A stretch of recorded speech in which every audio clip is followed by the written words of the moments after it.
Tikulandireni inu nonse kulikonse kumene muli lero Lolemba pano patiyankhuleni Ambuye pa 19 December 2022. Mawu oyamba akuchokera m'buku la oweruza mutu 13 ndime ya 2 mpaka 7 kudzawerenganso ndime ya 24 kulekeza 25a.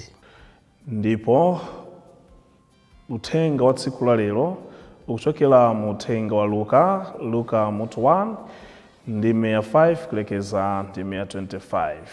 Amene akutiwerengera mthenga wabwino komanso kutigawira mawu ndi Reverend Father Gift Selemani kuchokera ku Bembeke Cathedral mu Diocese ya Dedza. Ambuye akhale nanu, akhalenso ndi mzimu wanu. Mawu mu mthenga woyera monga adalembera Luka. Ulemu kwa inu Ambuye. Pa nthawi imene Herode anali mfumu ya dziko la Yudeya, kunali wansembe wina dzina lake Zakariya, wa gulu la ansembe la Abiya. Mkazi wake Elizabeti anali wa fuko la Aaroni. Awiri onsewa anali olungama pamaso pa Mulungu, ndipo ankatsata mokhulupirika malamulo ndi malangizo onse a Ambuye. Adalibe mwana chifukwa Elizabeti anali wosabala, ndipo awiri onsewo anali okalamba. Tsiku lina Zakariya ankagwira ntchito yake ya unsembe pamaso pa Mulungu. Inali nthawi ya gulu lake la ansembe kutumikira. Potsata dongosolo lawo la ansembe, iye adasankhidwa mwa maere kuti akalowe m'nyumba ya Mulungu kukafukiza lubani. Khamu lonse la anthu linkapemphera kunja kwa nthawi yofukiza lubaniyo. Tsono mngelo wa Ambuye adaonekera Zakariya. Mngeloyo adayimirira kudzanja lamanja la guwa lofukizira lubani. Zakariya adadzidzimuka pomuona nachita mantha. Koma mngeloyo adamuwuza kuti, "Usaope Zakariya, Mulungu wamva pemphero lako. Mkazi wako Elizabeti adzakubalira mwana wamwamuna, ndipo udzamutcha dzina lake Yohane. Udzakondwa ndi kusangalala. Anthu ambirinso adzakondwa chifukwa cha kubadwa kwake, popeza kuti iye adzakhala wamkulu pamaso pa Ambuye. Sazidzamwa konse vinyo kapena choledzeretsa china chilichonse. Adzakhala odzazidwa ndi Mzimu Woyera ngakhale asanabadwe n'komwe. Adzatembenuza Aisraeli ambiri kuti abwerere kwa Ambuye Mulungu wawo molimba mtima ndiponso mwamphamvu monga aneneri Eliya adzatsogolako Ambuye akubwera. Adzayanjanitsa makolo ndi ana awo. Adzatembenuza anthu osamvera kuti akhale ndi nzeru zonga za anthu olungama. Adzakonzera Ambuye anthu okonzekeratu kuwatumikira." Zakariya adafunsa mngeloyo kuti, "Kodi ndingadziwe bwanji kuti zimenezi nzoona? Ineyo ndine nkhalamba, mkazi wanga nayenso wakalamba." Mngeloyo adati, "Ine ndine Gabrieli, amene ndimakhala kufupi ndi Mulungu.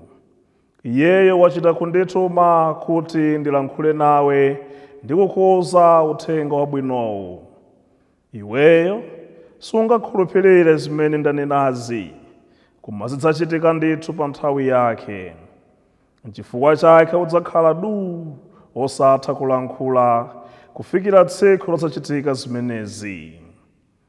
Nthawi yonseyo anthu aja ankadikira Zakariya, nkumadabwa kuti akuchedwa m'nyumba ya Mulungumo. Pamene iye adatuluka, sadathe kuyankhula nawo. Apo iwo adazindikira kuti m'nyumbamo waona china chake m'masomphenya. Iye adalankhula nawo ndi manja okha, osathanso kunena mawu. Atatha masiku ake otumikira m'nyumba ya Mulungu, adapita kwawo. Pambuyo pake mkazi wake Elisabeti adatenga pathupi nabindikira miyezi 5. Adati, Ambuye andichitira zotere, nthawi inoyi andionetsa chifundo chawo, andichotsa manyazi pakati pa anthu. Uthenga wa Ambuye. Ulemu kwa inu Ambuye Yesu Kristu. Abale okondeka, takuyandikira tsopano masiku a mtengo wapatali kubadwa kwa Ambuye athu Yesu Kristu pa tsiku la Krismasi. Ndipo kuyambira pa 17 paja mwezi uno kufika 25 ndi masiku amene ife tonse takhala tikuyembekeza komanso kukonzekera. Ndipo kuyambira pa 17 paja pamene timawonjezera tsopano makonzekeredwe athu akubwera kubadwa kwa Ambuye athu Yesu Kristu pa Krismasi pa 25. Ndipo mawu onse amene tikhale tikumva pa nthawi imeneyi akhala kutisendezera ife tonse chifupi ndi Ambuye, komanso maka pa tsiku limene la mtengo wapatali, tsiku la Krismasi. Pa tsiku la lero, kuchokera mawu amene tamva onse awiri, tiona kuti akulumikizana bwino kwambiri. Pamene tikuona Manowa ndi mkazi wake Hana, mngelo wa Ambuye akuwayendera ndipo akumulonjezanso, maka kulonjeza mphatso ya mwana. Tikuzaonanso Zakariya ndi mkazi wake Elisabeti, mngelo Gabriel akubwera nalonjezanso mphatso ya mwana. Ndipo tikuonanso kuti makolo awiri onsewa anali okalamba ndithu, ndipo kwa iwo onsewa kunali ngati kutaya mtima nthawi yapita sangakhalenso ndi mwana ayi. Mpake ndi Zakariya uja tsopano tikuona ngati chizindikiro kamba kukayika kwake, kuti inde udzakhala ndithu ndi mwana nkhale kukayika kamba kachimenecho sudzalankhula mpaka na nthawi imeneyo itakwana. Ndimafuna kuti tilingalire kwambiri za chikondi cha Ambuye Mulungu kwa ife tonse anthu, komanso kusalephera kwa Ambuye Mulungu mmoyo wa ife tonse anthu, maka ngati tikhulupirika pamaso pake. Kuchokera m'mawu oyambaja tizindikira chikondi chimene Mulungu amaonetsa pa ana ake, angakhale kuti timakhala tikuchimwa.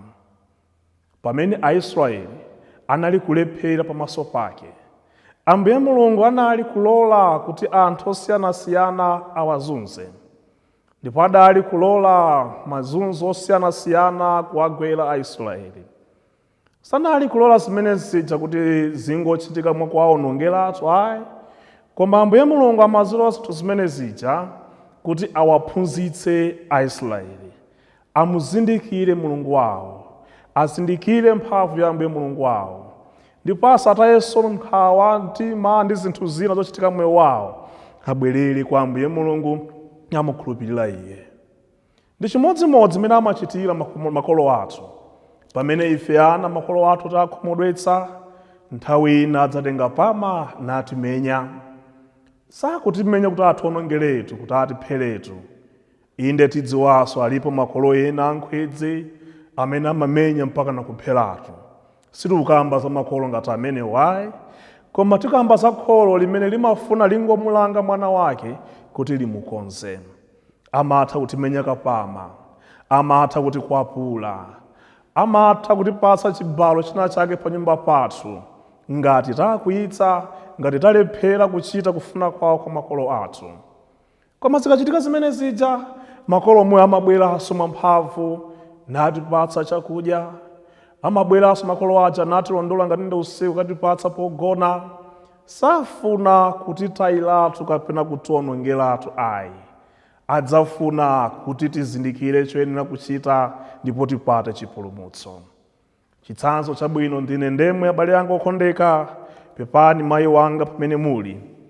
Ndimakumbukira ndili mwana kwambiri, standard 5, ndimakana kupita ku sukulu.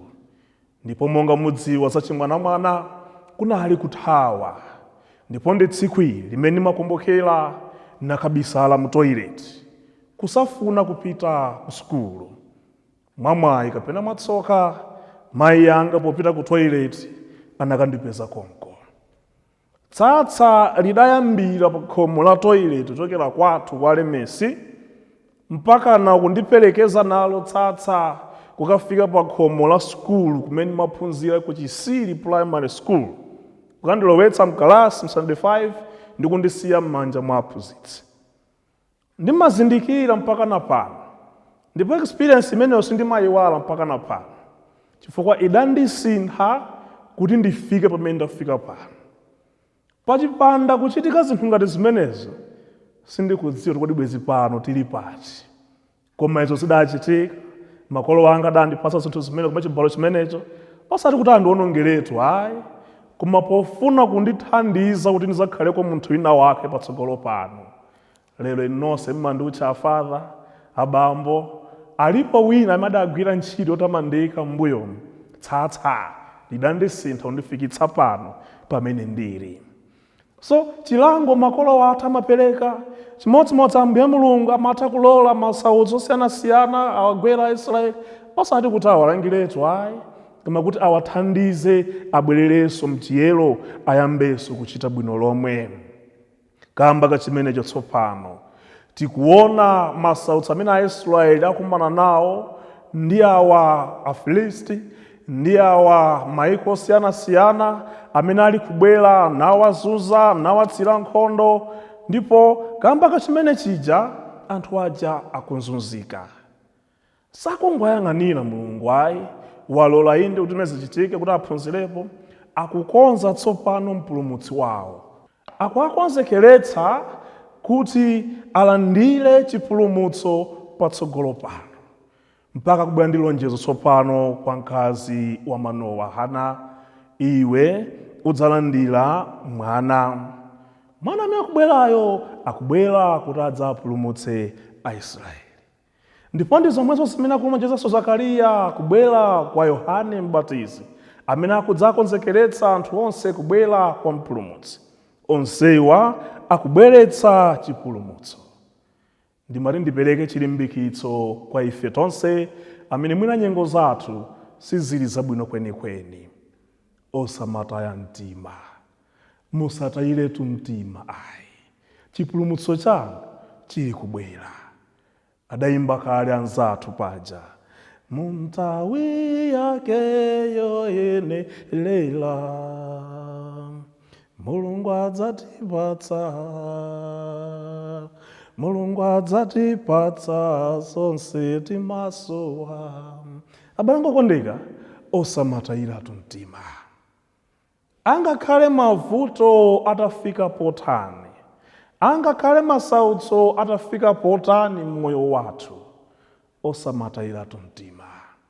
Ambuye Mulungu akudziwa nthawi yoyenerera yakutipulumutsira inu ndine. Ndendi kusangalala tsopano ndi mmene mngelo uja ali kumuwuzira mkazi uja wa Manowa, inutu mudzakhala ndi mwana, koma musamale bwino. Mawu amenewo, inutu mudzakhala ndi mphatso ya mwana, koma mudzisamale bwino. Mudzisamale bwino. Inutu ntchito mudzayipeza, koma mudzisamale bwino.